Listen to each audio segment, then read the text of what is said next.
Prosimy o światło.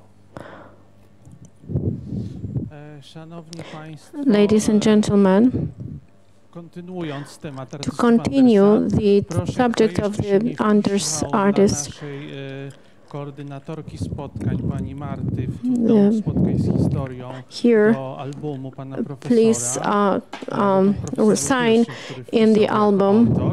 To proszę bardzo się wpisać. Tutaj u Stefana Wiśniowskiego. Stefan Wiśniowski has the album now.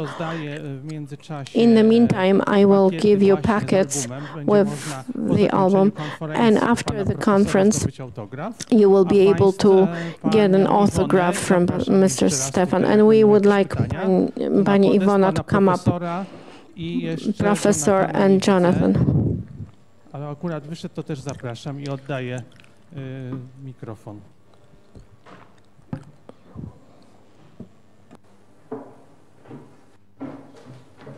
Proszę się nie wstydzić. Telefon.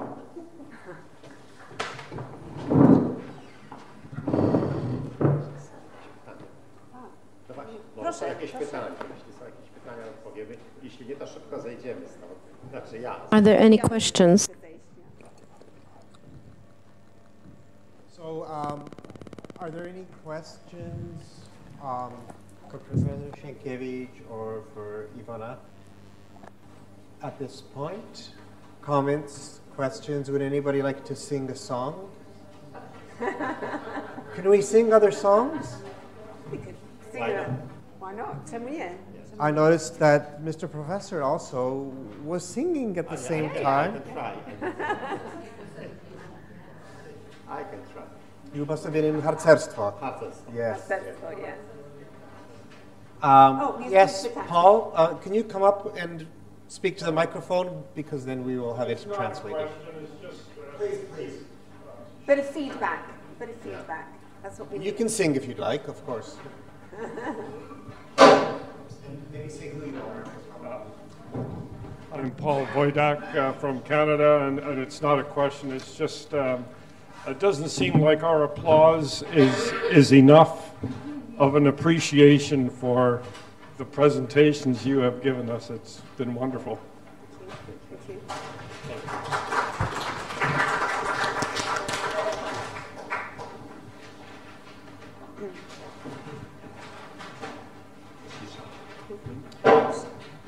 Well, Jedna pani tam patrzy. Pani Bożena, a proszę podejść do mikrofonu.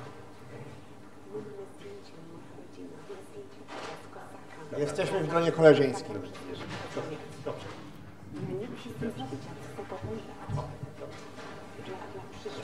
Tak, przepraszam. Chcę zapytać o twojego dziadka. To ask about your grandfather. He was born near Częstochowa in Mirów. Have you been there? Not yet. Never. Do you know where? Because I was born in Częstochowa. If you could tell me where your father, if you have any address, I would be able to find this and to send you a picture. Maybe we could fight. So there would be a plaque somewhere informing that your grandpa was born there. Hello? Na pewno, jeżeli pani by się zgłosiła, zresztą ja będę w Instytucie I will be in the Sikorski Institute in London. I know they have a lot of information about my grandpa. I can find out, but also in the museum here, National Army Institute. I'm a beginner in all of those historical research, and I feel frustrated that I cannot answer all the questions, just like my father would talk about it. I have great pictures if you wanted to see some of them from my father. I brought all of them here. Zainteresowany. Nie wiem, co więcej powiedzieć. A question. Are you interested in finding out about the place of your grandpa? Yes. Nie, jak najbardziej. Yes, of course. I mój mąż jest Anglikiem. My husband is an Englishman, but he's also a historian by. Is English, but he's a bit of a historian, and he loves coming to Poland. So I know that he would back me up, and he would help me, especially on the technological side. Okay. Well, I had a question for all three of you. I think you all speak English. Yes? Of course. So I will ask the question in English. Yes, absolutely. It seems to me that there is some connection between the three of your talk, which perhaps it's a golden thread that's quite long, but I will pull it anyway, which is something about the emergence after 75 years of, be it a documentary film that never got made and was in the archives in London somewhere, or the emergence of the Polish artists from the period of the war who were not known in Poland and really perhaps not as much in the West as they should have been.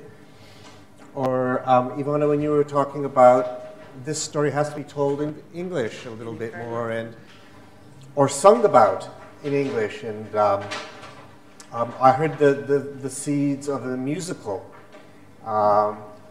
show. Reminded me very much of a Broadway or a London show when you were talking about where are we going? It was tremendous. The question, so now I've pulled the long thread. The question is, what do you think is it about now? Why have we arrived at this point where suddenly this is reappearing again, this information, this knowledge, this interest, at this point, 2 generations perhaps after the events that we're talking about? In any order, I'll pass, well, maybe to Jonathan, just because you're right next to me.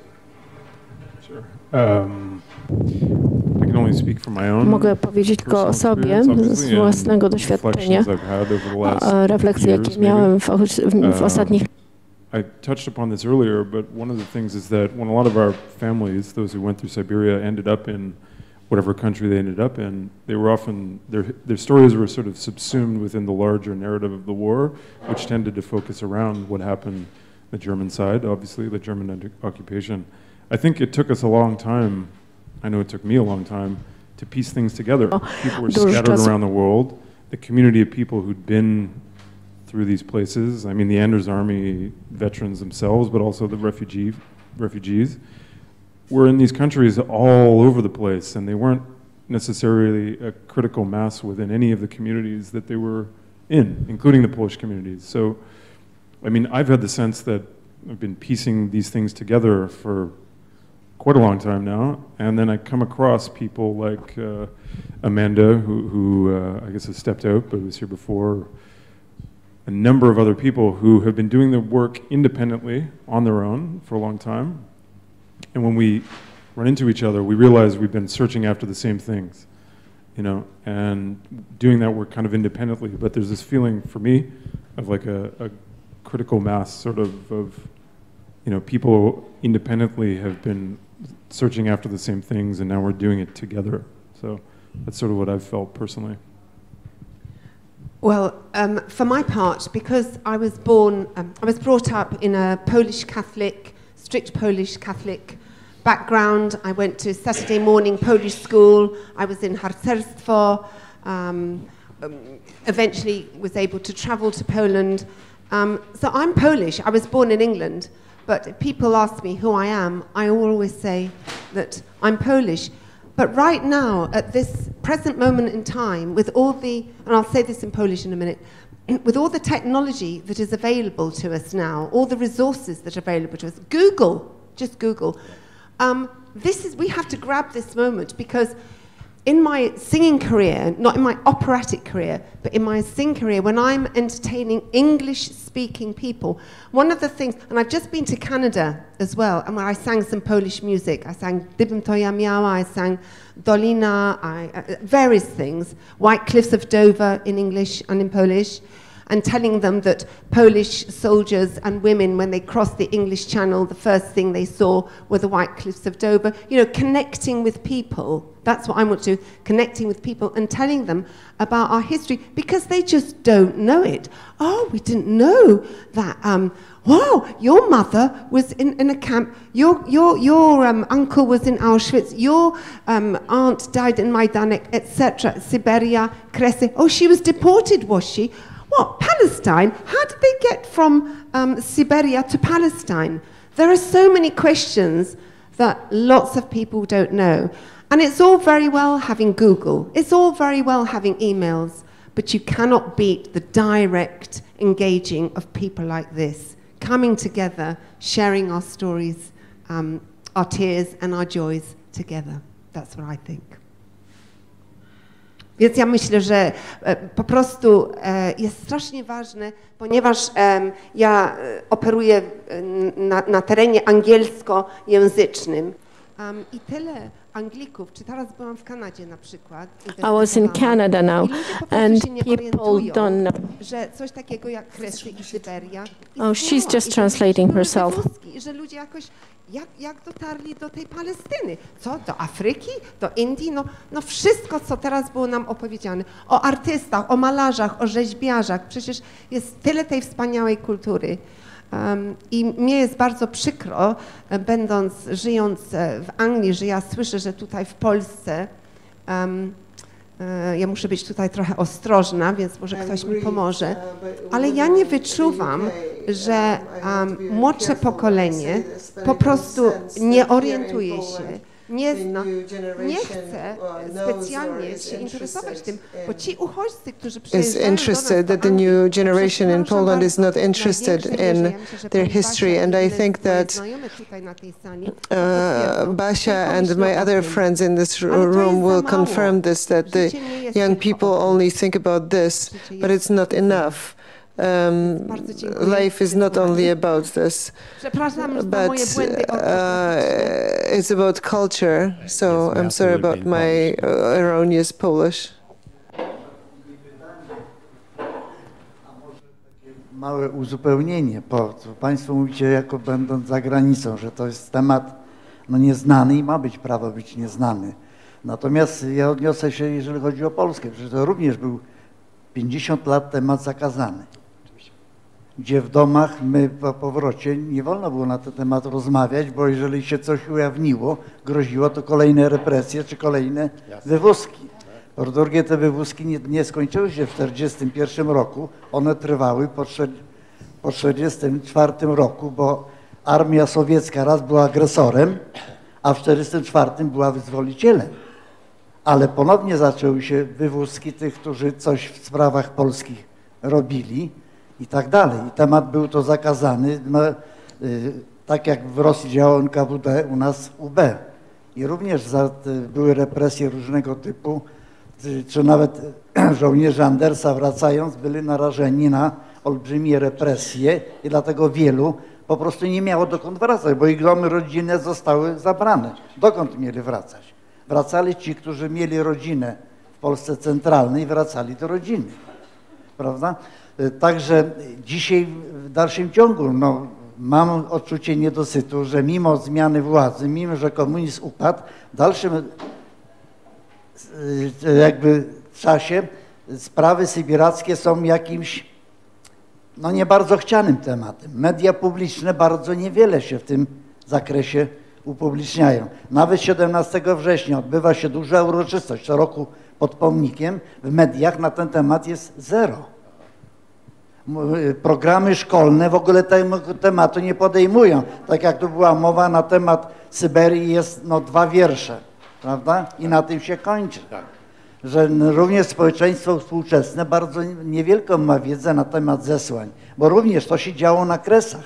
Polska centralna też w okresie międzywojennym, Kresy to jakby były drugą częścią Polski. Polska centralna często lekceważyła Kresy. Nie bardzo wiedziała, co tam się na Kresach działo, prawda? Czyli te wywózki to działy się, jakby Polska centralna miała prawie żadną wiedzę na temat tych wywózek. Później powroty to również cały czas kłamstwa, przeinaczenia, bo również mówi się o Niemcach, że byli wypędzani, a nie mówi się o Polakach, że to również byli wypędzani, tylko repatrianci, prawda? Tak samo my, wracając z zesłania, byliśmy bardzo w różnych miejscach niechętnie przyjmowani, bo byliśmy nawet na ziemiach zachodnich, byliśmy konkurencją dla szabrowników. Bo też mówię, nie na gotowe, na wolne miejsca, tylko tam było panowane już przez szabrowników, często się dosiedlało już do Niemców, którzy czekali na wyjazd i tak dalej. Bardzo takie kontrowersyjne sytuacje. Czyli my staramy się cały czas tą wiedzę o Syberii jakby promować, spotykamy się z młodzieżą i młodzież bardzo chętnie na ten temat słucha, bardzo ciekawie reaguje, ale to my nie jesteśmy w stanie dotrzeć do całego społeczeństwa, bo nie mamy tu jakby pomocy jakby państwowej, prawda, żeby szersze media się w to włączyły.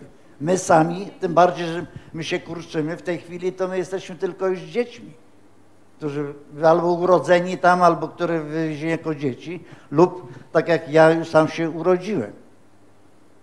Natomiast ci, którzy mieli tą pełną, prawdziwą wiedzę o Syberii, ich już nie ma. Im nie dane było się wypowiedzieć, bo żyli za PRL-u, gdzie to były buzie zakneblowane. Także nie mówi się, w dalsze nawet się mówi o zesłaniach osób, tak? A nie mówi się to, że były zesłania całych rodzin. Nie mówi się o tragedii dzieci, które też przechodziły przez te zesłanie, jako te bezbronne istoty, które były skazane, bezsilne na tą rzeczywistość, która istniała.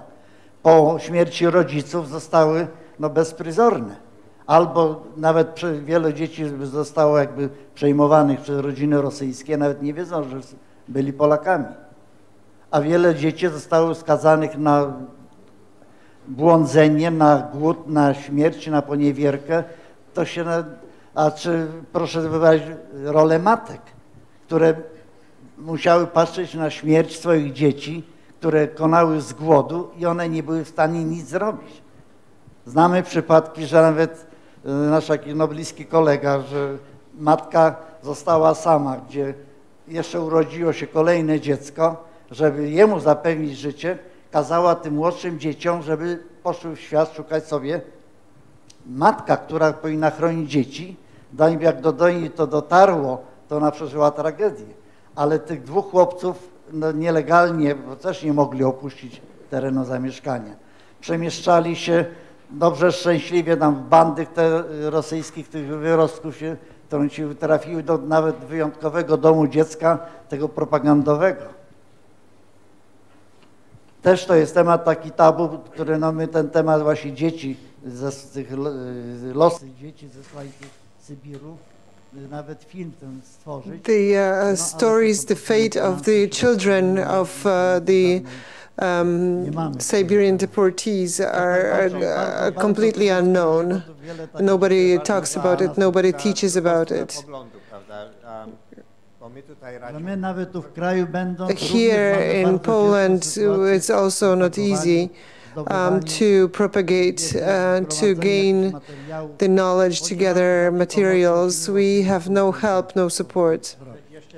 We have to do it all by ourselves. Maybe we can talk about it more tomorrow. Opportunity to answer the original question. Marek Żuławski, który mieszkał Marek Żuławski, who... Przepraszam, może pozwolimy na odpowiedź na tylko dwa słowa. Just a few words.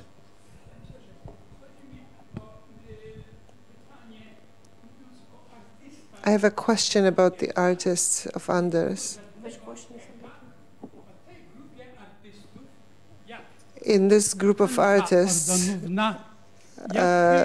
there were also musicians and actors like Hanka Ordonówna, Irena Bogdańska, and Grabski, the author of the Red Poppies at Monte Cassino hymn. There was also a whole group that accompanied the army from its foundations all the way until its disbandment. Let me just reply quickly. And let me continue the thought I had begun. Marek Żuławski, who spent his whole life in Britain, where he went in 1939, his entire life, when he was asked to speak about Polish matters in English, he says, my Polish language is juicier and better, and I am better speaking about Poland in Polish, and this is justified, and I believe it also, that when we speak of Polish matters in Polish, it's fuller, but when we speak of Anders' artists, maybe I didn't verbalize it properly in the beginning. We spoke only about the artists of visual arts, stage artists. Stage artists are studied by an employee of the Warsaw University. She has already completed a book about Polish.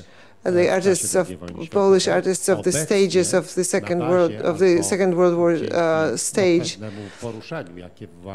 and because of this, the echoes of this book, the Anders Army Artists, a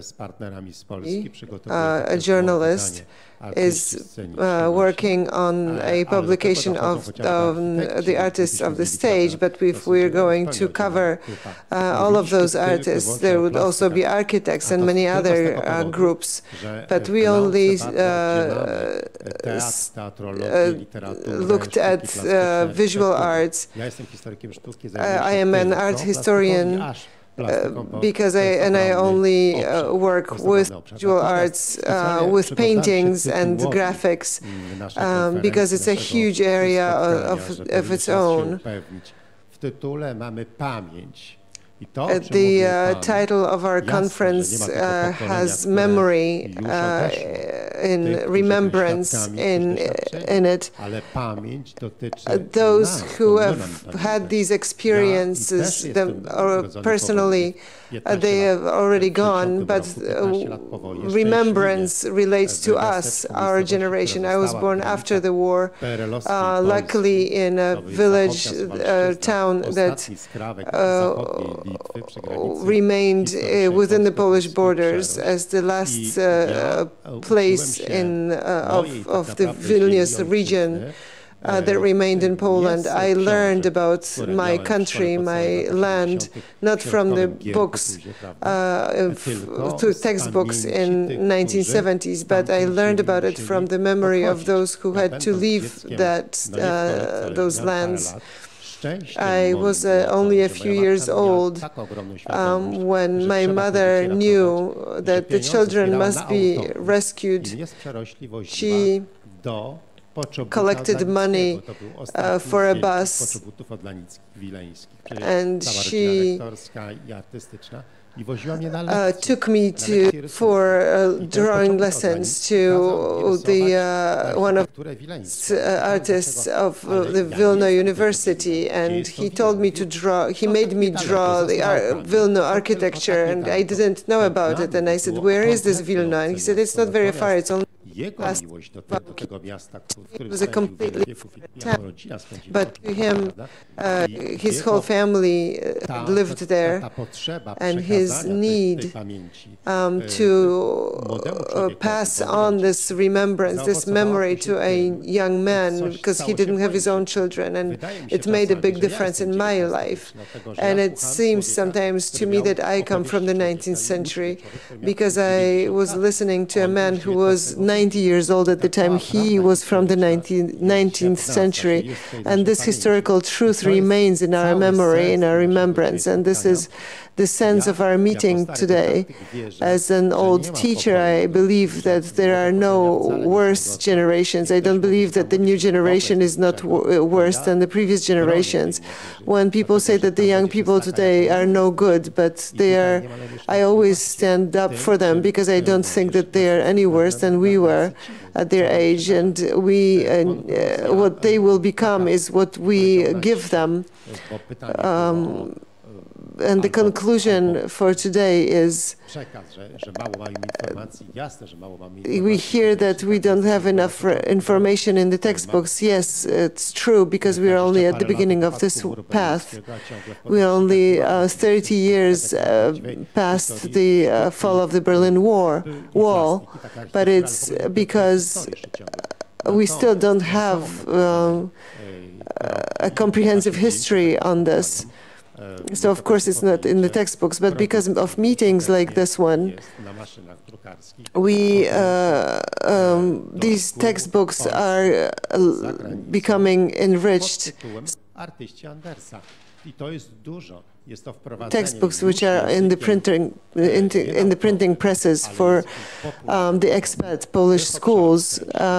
There is a chapter on Anders's artists, and this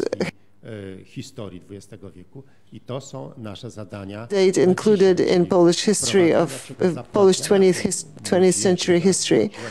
This history is being introduced into the textbooks. This material has to be presented properly in a modern way and adapted to the perception, and we must find our place between this continual clicking and tapping on phone screens and social media. We have to make our way with the proper narrative methods. And I think that we are largely successful, and we will be successful.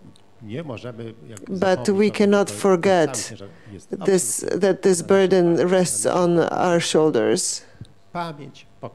It's generations must remember. I think with that theme, can I just make a note that before we take any more questions, that we need to keep an eye on the time, because I'm quite conscious it's been a long day. Joanna, I see your arm. I'll ask you in a moment. It's been a long day, so with the permission of the group, perhaps we can have one more question. Is there anybody else who wants to ask before we continue? Except for Pani Joanna. Is there anybody else except for Pani Joanna who would like to ask one more question? Because I'm only keeping an eye on for the time, and I know that people have other plans. Joanna. Yes, this question is to the gentleman who yielded the microphone to me, so I don't know how he's going to answer it. But my question is, did you find any art in Lagry? You know, a lot of Poles went to these concentration camps in Russia, somewhere where they were tortured and made confess to all kinds of crimes.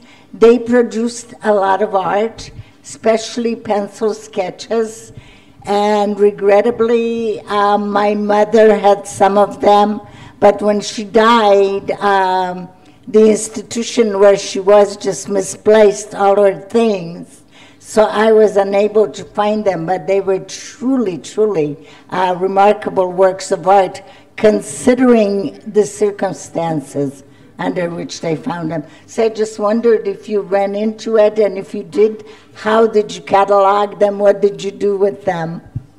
Because they would have been the unknown artists. Ja odpowiem może w takim szerszym kontekście, jeśli można, więc... A larger context. Drodzy Państwo, to jest This is an even more interesting subject that she touched upon. We are talking about the artistic work on the level on such an advanced level. There is a category of high type of art. Throughout the imprisonment by Soviets, there were works of art, creativity of different kinds. And in the Sikorski Institute, we have paintings of Mary,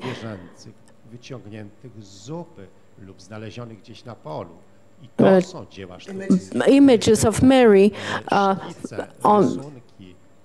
carved on the bones taken from the soup, or for example, this fish soup.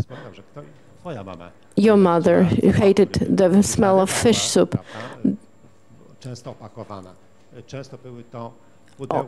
There was often like matchboxes, pieces of shoe, and they would create something from that. And the most interesting, there is the wykonanej przez Tadeusza Zielińskiego. Przecież on przywiózł te swoje kredki, to są kredki świecowe. On the wax crayons he carried in his shoe. He had a couple colors, and the colors that we see in Bobola church. Doskonałych architektów państwa jakubowskich. Trzeba czasami pomyśleć, w jakich warunkach we have to ask a question: how, in what conditions they produced or created whatever they created, and how did they acquire the material. There is a mother Our Lady of Częstochowa or of other places, Katyń, and I believe that there is a light of hope appearing quite slowly to penetrate into some Soviet archives in Moscow and some other archives, because I'm most assuredly there are some proofs, let's say, evidence that were created and they were not maybe just taken during evacuation. We have testimonies about works by Polish artists, and they were done by at the commission of the Soviet, and some of the paintings, portraits of the Soviets. Ponieważ zleceniodawca, jakiś oficer sowiecki przedpowiedział: słuchaj, dlaczego mój przełożony wygląda, jakby wyszedł z spektaklu teatralnego, bo ma na policzkach róż, na co powiedział Frenkiel: no, nie chciałem wprost powiedzieć, że jest pijakiem. Za to słowo prawda, prawie że nie stracił życia. Więc ci artyści, poza tym, że byli zmuszani do tworzenia, to jest... They could pay with their lives for the truthfulness of their art. So they created caricatures at the commission of their Soviet, of the Soviet authorities. So thank you. I will go back to English now, because I think our translators might still have just a little bit more energy before we finish. As I've said, it has been a very long and a very interesting day, starting from really almost like a visit to the lost city of Lvov, Atlantis, in a sense, of the artworks that, well, have never made it to Poland, or that made it to Poland miraculously and are perhaps not really known about and celebrated as much as they should be. I thought that was a very good start to the theme of today, which is rediscovering the memories just before they get lost forever in some ways, and to pass that torch or that baton to the next generations. And I think I was going to perhaps just underline this one more time, which is, perhaps it's a personal example, but when you are very young, you think about the future. You don't think about the past. You've got your whole life ahead of you. It's a very exciting adventure, and you want to get on with it. When you get a little bit older, maybe halfway through life, maybe not quite half, you start going, that's interesting, but what happened before, and how do I fit into this picture? And then when you're near the end, well, of course, it's very important for you to pass on the legacy. So this is a natural thing that I think that happens, but there's also another layer in my belief. It's a theory, and I think it gives us some hope, which is the first generation that suffered through the war. They had to survive and put all of their energy into surviving, be it in Poland, be it remaining in the USSR, be it staying in emigration in permanent exile, whether it's in the West or in Iran, as we'll have some stories tomorrow elsewhere. That's the first generation, and some of them talked a lot, and some of them didn't talk at all.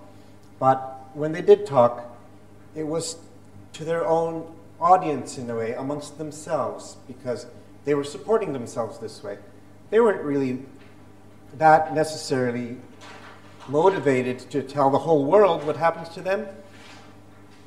They're either angry or enthusiastic to get on with their new life, whatever the reasons. That's the first generation. Now, the second generation, that's my parents, the children, you know, either they had to survive all of the stories that they got from their parents that they didn't want to hear anymore about. Oh, it's just too much. You know, my friends don't have these stories. It's not relevant to me. I'm going to go to university. I'm going to go skiing, whatever I'm going to do. Or they were just sheltered from the history. And they didn't get too much of it. But that's the second generation. Their job was to make a new life, either in the West or in PRL, Poland, whatever their situation. They had to pick up their pieces and now make, you know, a new life for their families to the best that they could. Now we have the third generation. We have Jonathan, we have Ivana. I think you're I'm second generation, but my grandfather was Sibirak, so also 2.5. And then tomorrow we will have Amanda and Paulina and another 1 or 2 people who are third generation. Now, when you're in the third generation, you're not worried about your survival anymore because your parents are established, you're a part of the new society, and now you're thinking, but hang on, there's something I'm missing. There's something still different. I feel different than some of the other people around me. Why is that? And why don't I really understand this? And you start seeking out, but not only that, but now you have some tools. You know, you have some relationships, you have the languages, you have some money, you have some education, you have some, well, networks that our parents didn't have, and certainly our grandparents didn't have. Tapping into the bigger society. Now, I'm speaking from the West. I suspect in Poland there are similar analogs, with Poles being more integrated into Europe and the bigger world and having the internet and good education. And so this generation that we're now seeing making films, organizing conferences, virtual museums, singing in operas, being academics, I think that this is the generation that is actually going to take this memory, reinterpret it, and pass it on. And I'm quite hopeful of that. And that's what I hope Kresy Siberia can have some role in future years to help promote this and to help bring it together. So in some ways, that's my summation of today. We're only halfway through the conference, but I think that's a theme that's emerged, and it'd be interesting to see how we can build on this tomorrow. And I invite you to think about how we can cooperate in this, and not just in the West, but also in Poland, because interestingly, Kresy Siberia was really founded by the energy outside Poland. People who landed outside the country and tried to recognize their identity, research their identity, have it recognized. And we've made the connections back, like the salmon going back to the streams where they get born generation after generation. We've started coming back, moving back, even if we were born overseas. And we would like to connect more closely with these institutions inside Poland, with the Związek Sybiraków, with the IPN, with the Museum of Sibir Memory in Białystok, with the academics here, the filmmakers. And we're meeting in Warsaw, and next year I hope we will meet for the 6th time in Warsaw. And I'd very much like to pick up on the invitation from Mr. Tomasz Kowaczkowski, who was saying it's the 100th anniversary of reclaiming, or of Kresy coming back into Poland next year, but also the 80th anniversary of 1939, when we lost our homelands, except for our memory, of course, but our physical homelands. I wonder how in the next year we can rally back around what we started, Kresy Siberia, almost 20 years ago, and bring in a new generation of energy to actually, how can we start addressing some of these things that Leon was talking about as well, reconnecting Poland and outside Poland in a way that could be really strong and communicate not just amongst ourselves, but to the broader world, using the talents that we have. So I'll invite you to think about that tonight when we're at the dinner together at the Biesiada Kresowa. I think everybody has the information on that. It is Komanda Lwowska, Foxhall number 10, I think, at 7 p.m. tonight. And it's going to be wonderful. Even if you can only come for half an hour for a drink, please come. If you can, it'll be great. Tomorrow, we have a Mass in the intention of Sybiraks, and it's in your program. I'm just checking the time here.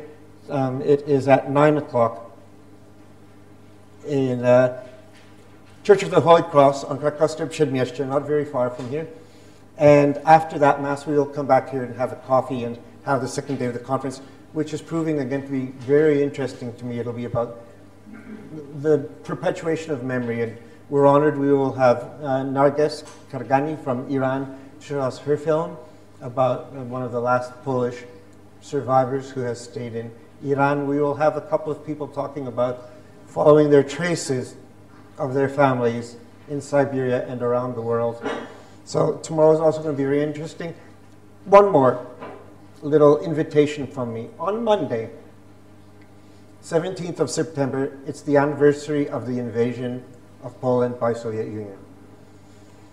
And last year, the weather was very bad, and I understand not very many people came to the ceremony, and the ones who came were miserable. And we didn't have a very strong march last year. But here we have 50 people in the room. I would love it if you would all come and bring your family or friends to the Katyń Museum on Monday. The ceremonies are starting at 1 in the afternoon, but at 4 o'clock we are marching. The March of Memory, Marsz Pamięci, Sybiru. We are marching from the citadel, from Katyń Museum, to the monument to the fallen and perished in the east, where there will be a ceremony at 5, which is always very moving and very memorable. And I would love to see a crowd of Kresy Siberia people strongly showing up at that ceremony and in the march. We have a wreath, vieniets, that we will be presenting for Kresy Siberia.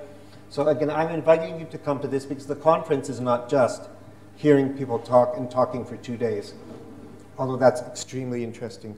It's also making ourselves visible, and that's what we've been talking about. So please help us be visible on Monday as well.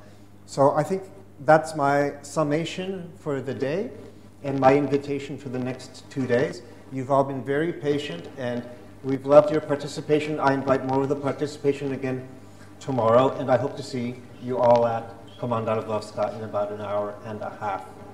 Thank you very much. Dziękujemy. I do zobaczenia.